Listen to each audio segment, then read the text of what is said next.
Okay with you guys? Yeah, we can hear you not loud and clear, so go ahead and get started. Perfect, sounds good. So hello everyone, thank you for having us today. My name is Taylor DeVine and I am here with Melanie Borysewicz on behalf of Concordia College's Plant Mars team led by Dr. Mallory Taylor Teeples, who is a member of the biology faculty here on campus. So first off, I just kind of want to say why I decided to join the Plant Mars Challenge this year. So I've always had an interest in space, but I've never been given the platform to explore this interest. So having the Plant Mars Challenge at Concordia kind of merged my two interests of plants and space. And I thought it would just be a great opportunity to learn more about both of the fields. And I'm Melanie Borysewicz, and I joined Plant Mars kind of because I was interested in space, and I've been looking for an opportunity to research plants.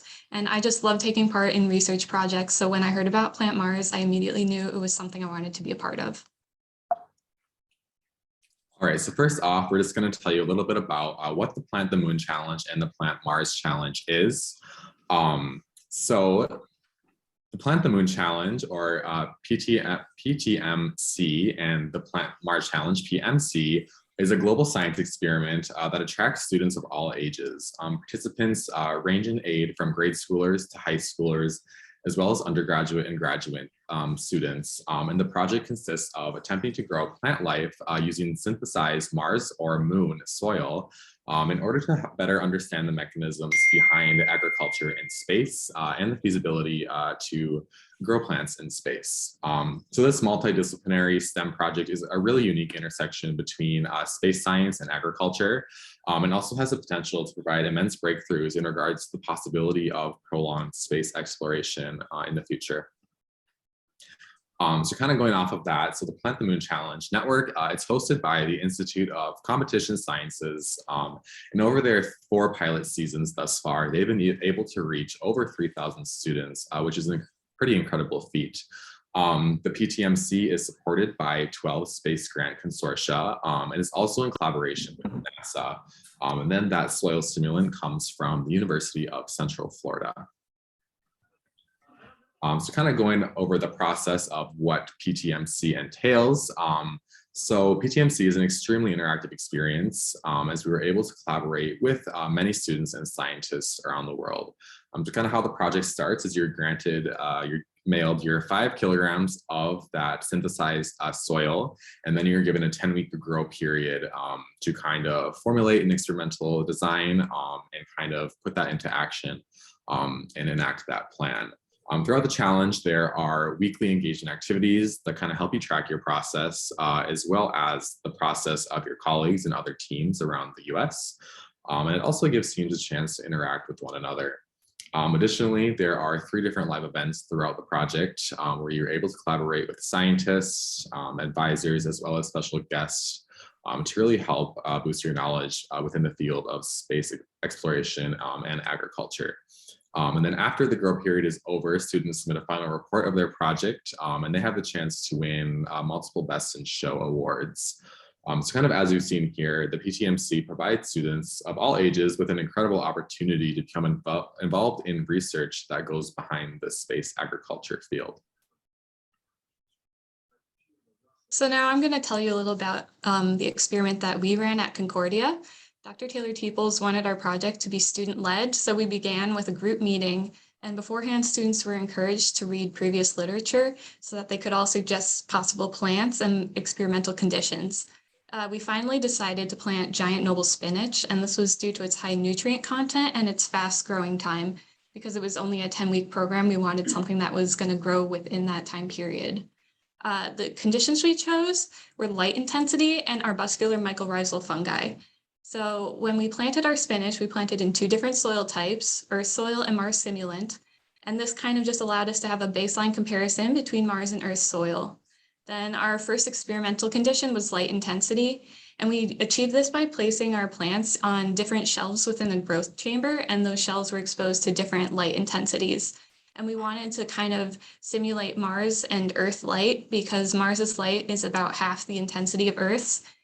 Plants serve of light grow in an upward fashion in order to seek light instead of focusing on developing their leaves. So that'll result in a lower crop yield. And so we were just curious to see how much of a difference that Mars light would have on the yield of the plants. Our second condition was the presence of arbuscular mycorrhizal fungi. And this is something we just mixed into the soil at planting. AM fungi is a symbiote with many plants, and it's shown to increase the surface area of the plant's roots. This allows plants to take up more nutrients, and we were kind of thinking that the AM fungi would help the spinach in the Mars simulant uptake more nutrients from that powdery soil. So after about 5 weeks of growing, we kind of had to step back and reassess our experiment. As you can see, the Mars simulant was very hard and dry and almost appeared crystallized. None of our Mars plants had germinated at this time. And previous experiments we had read had successfully grown their plants within the Mars simulant with normal watering, but for some reason, maybe they were more delicate than the other plants grown, our spinach seeds appeared not to want to germinate under our current watering conditions. So at this point, we decided to step back and redesign our experiment. And our goal now was just to find a watering regime that would successfully germinate some plants in the Mars simulant. So we came up with 4 different watering techniques. Bottom watering, where we just added water to the tray that the plants were sitting in.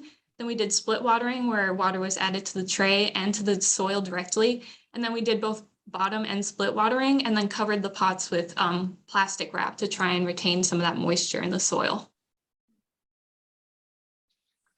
So after 4 weeks on this new watering regime, all of our earth soil plants had sprouted. However, only one of our Mars simulant plants showed evidence of germination, and you can see it highlighted in the box in the bottom picture. This plant was located in a bottom watered plastic wrapped pot. It just seems that the fine, dry Mars soil was too dense for our water to really penetrate into the entire pot. So thinking forward to future years, we'd like to keep working on this watering issue. We'd be interested to test soil additives such as perlite and see if this affects the success of our plants. Because weight is such a major consideration with space travel, we would kind of like to see how little perlite we can get away with adding to each pot and still produce a successful plant. So the Plant Mars and Plant the Moon challenges are ongoing projects, and these are a great way to bring research with real-world applications into classrooms of all ages. So we'd just like to say that if you're considering participating in the future or you're interested in this, you definitely should. It's a great experience. And we'd like to give a quick thank you to the Plant the Moon Challenge team for allowing us to use some of their slides for this presentation, and thank you all for listening. Do you have any questions about the program itself or about our experiment? Some questions? Go ahead. So your Mars simulated soil, I'm so far, I missed it, but what is it made out of? And could I buy it or make it myself? No, my hands are.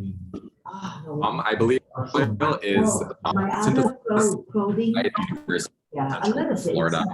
Hold on just a sec. Kelly, could you please mute yourself? We're getting a lot of background noise from Kelly's. Oh, can you mute Kelly? Okay. Thanks. All right, sorry, go ahead, Taylor. Yeah, so the soil is synthesized at the University of Central Florida.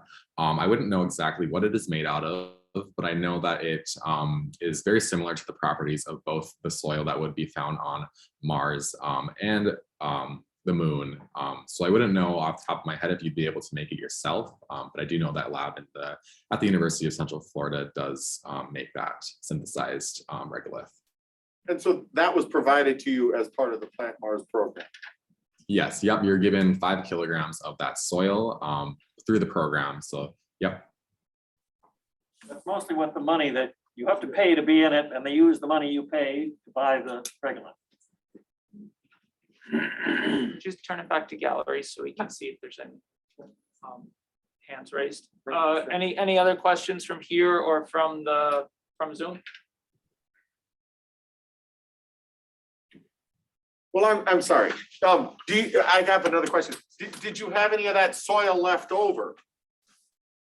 We did, and that's how we were able to do our replanting with the watering conditions. we didn't use all of it. So that was kind of lucky for us in the end that we were able to kind of do a second round of pots with that. And are you thinking of maybe taking that to your chemistry department and attempting to analyze what it is? I'm sure if we asked the right people, we could find out what's in there, but that would be interesting, yeah. We can swing that camera, right? Yeah, that might be helpful, so.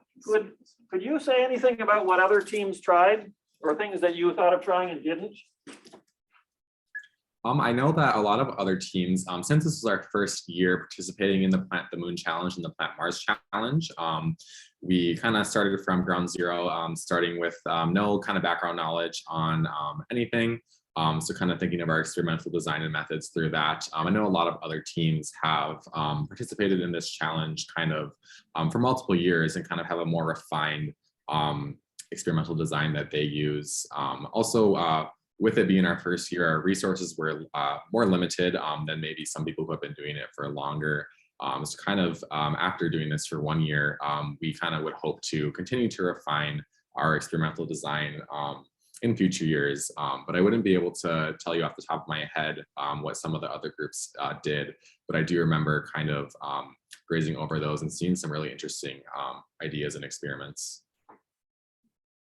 So I'm just going to jump in and say, I think a lot of groups mixed the regolith with earth soil or with other things. You guys, for the most part, kept yours fairly pristine, which was unusual and didn't work out so well, but hey, you learned something.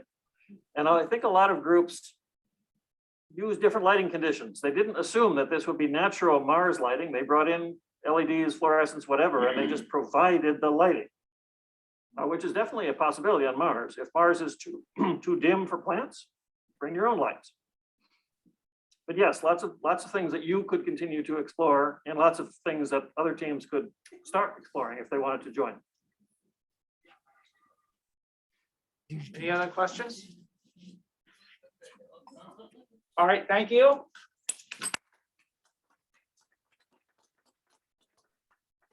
Presenter is Christina Becker. Her talk is frequency measurement of two optical rubidium clocks. Could you start our new recording?